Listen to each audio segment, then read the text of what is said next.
এই গেটটা বানাইছি এক প্রবাসী ভাই, উনি প্রবাস থেকে আমাদেরকে অর্ডার করছে। এই গেটটা যাবে হচ্ছে আপনার চাঁদপুর। এটা হচ্ছে মসজিদের গেট, 2 পাল্লা। এই যে খুবই চমৎকার একটা ডিজাইন। এটা হাইট হচ্ছে আপনার 12 ফিট আর পাশে হচ্ছে আপনার 7 ফিট। কি কি মালামাল দিয়েছেন এটায়? এটাতে আমরা 6 মিলি জাহাজের মোটা প্লেট ইউজ করছি। আর স্ট্রাকচারে হচ্ছে আউট বক্স হচ্ছে গ্যালমারিজ করা বক্স, 14 গেজের মোটা বক্স। আর হচ্ছে আপনার 2 অ্যাঙ্গেল। এটা 6 মিলি জাহাজের মোটা প্লেট। কত টাকা দাম পড়েছে এটার? এটা পার স্কোয়ার ফিট নিচ্ছি আমরা।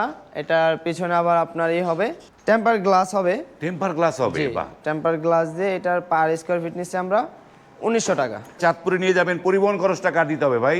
পরিবহন কস্টটা আমরা 50% দিয়ে দেবো, আর যার মাল সে 50% দেবে। ফিটিং হচ্ছে গিয়ে আপনারা আমাদের এখান থেকে 4-5 জন কারিগর যায়, ওরা গিয়ে ফিটিং করে দিয়ে আসে। সেই ক্ষেত্রে আপনার একটা চার্জ দেওয়া লাগবে না, সম্পূর্ণ ফ্রি।